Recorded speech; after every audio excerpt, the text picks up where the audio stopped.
We need Tomahawks for the United States of America, too. We have a lot of them, but we need them. I mean, we can't deplete for our country. So, you know, they're very vital. They're very powerful. They're very accurate. They're very good, but we need them, too.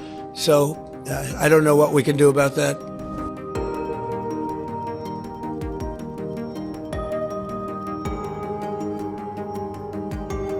Could I follow up? You also posted about your call with President Putin today, and you spoke about the meeting in Hungary with him. Do you have a timeline or a date set for when? Yeah, I would say within 2 weeks or so. Pretty quick. Marco Rubio is going to be meeting with his counterpart, as you know, Lavrov, and they'll be meeting pretty soon. They're going to set up a time and a place very shortly. Maybe it's already set up. They've already spoken. And I thought it was a very good phone call. I thought very productive.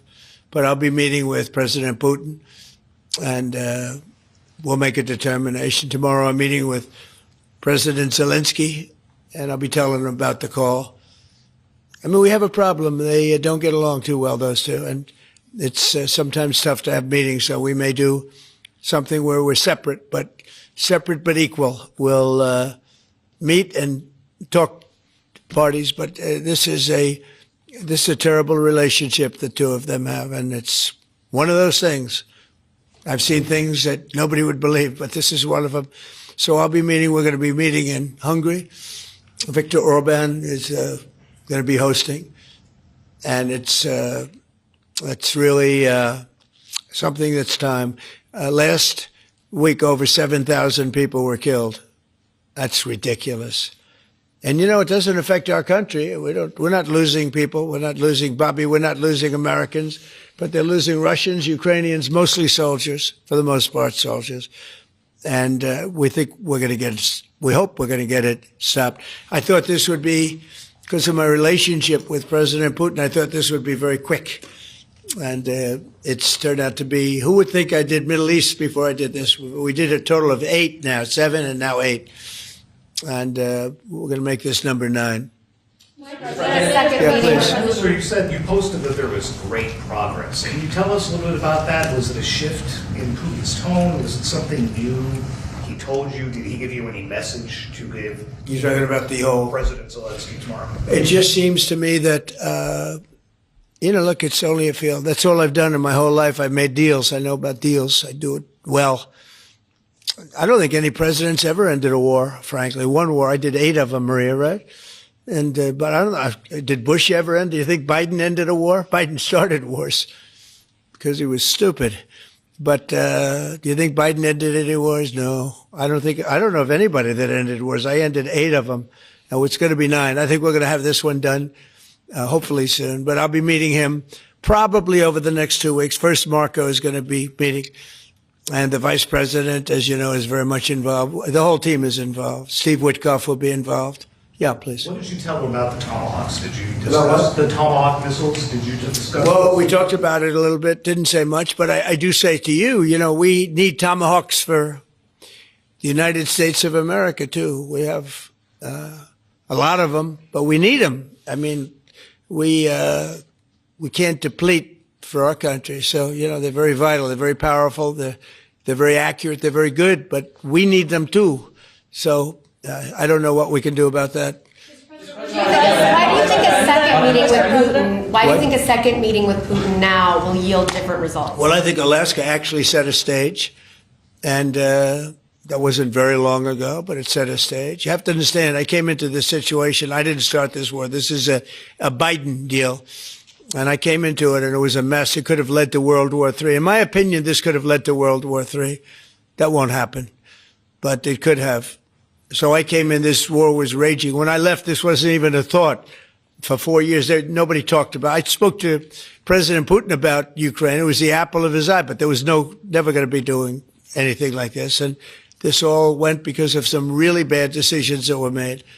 And look what you have. You have millions of people dead. You have just a horrible, horrible situation. I'm doing it to save souls. That's all I'm doing it for. I'm not doing it for us. We have an ocean between us. I'm doing it also to help Europe. They want to have it ended, but they're unable to do it. I'm able to do it. So I think we'll be successful. Will save a lot of lives. It should have been done. Should have never started. This would have never happened if the election weren't rigged. This would have never happened. But it did happen, and I'll get it stopped. Okay. What's your message to pro-life Yeah, go ahead. conservatives? Yeah, you mentioned a $1,300 drug at the top of this. Were you referring to the weight loss drugs? I was referring to Ozempic, or I was heard the fat loss drug. So those are going to be $150 out of pocket Yeah, for well, Americans. they'll be much lower. They'll be much lower. Yeah, go ahead, please. We have not negotiated those yet. We're going to be rolling these out over time. The GLP category of drugs, which includes Ozempic, have not been negotiated yet. What's the timeline for that? But it will. It'll come down, like everyone else. Okay. Any timeline on those negotiations? No, but I think those are going to come down pretty fast, and we do have, I guess, some alternatives. The president will be happy with the result, and until he is, we're not going to close those negotiations. Thank you. Except it'll happen. Got it. Mr. President, what's your message to pro-life conservatives? Some pro-life conservatives have religious objections to IVF and are already critical of this policy. What's your message to them? I don't know about the views of that. I'm just looking to do something because, pro-life, I think this is very pro-life. You can't get more pro-life than this. Please.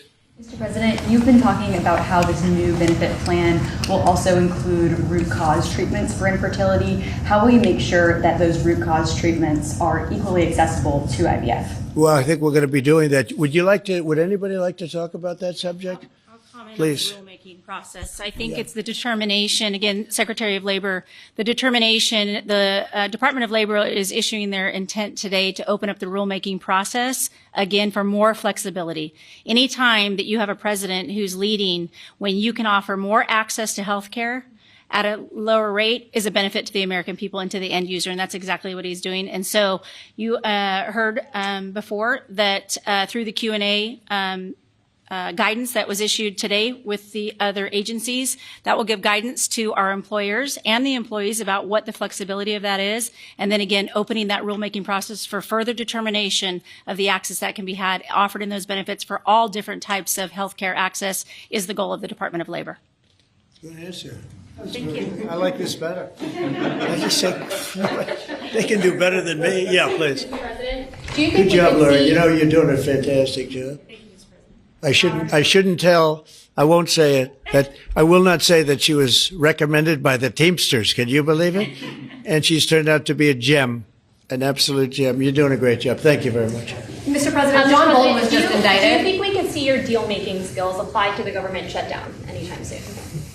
Well, look, all we want to do is just extend. We don't want anything. We just want to extend, live with the deal that they had.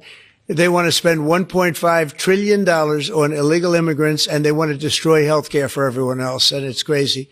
It's crazy. People that are here illegally, they want to spend $1.5 trillion. So we're just not going to do it. No, we have to take care of our health care. Now, we're doing that today, and we're doing it with, favored nations, the most favored nations. Your costs are going to be dropping greatly. And I'm really happy that it's at the beginning of my administration, because I did insulin and got it down to like $25, but it doesn't kick in. It didn't kick in for 2 years by statute, so it couldn't kick in. And I said, boy, I hope I win this election, because if I don't, somebody else is going to take credit for it, Bobby. And sure as can be, Biden said, he didn't even know what the hell was happening. And it was a hard thing for me to do. I got insulin way down. What was it before that? It was just massive. It was impossible to afford. And sure as can be, because it was statute, it couldn't have been earlier. I said, boy, this falls into the next administration. I better win. And all of a sudden, I watched this Biden taking credit for something that I did. And on other things, too. We had a lot of things kick in. So the nice part about this is at the beginning of our administration. So I think we're going to see the fruits of our labor. And I hope on our other situation that we've talked so much about, autism, I hope we're going to see some very good results based on the recommendations that we made. And, we have time to watch those results now.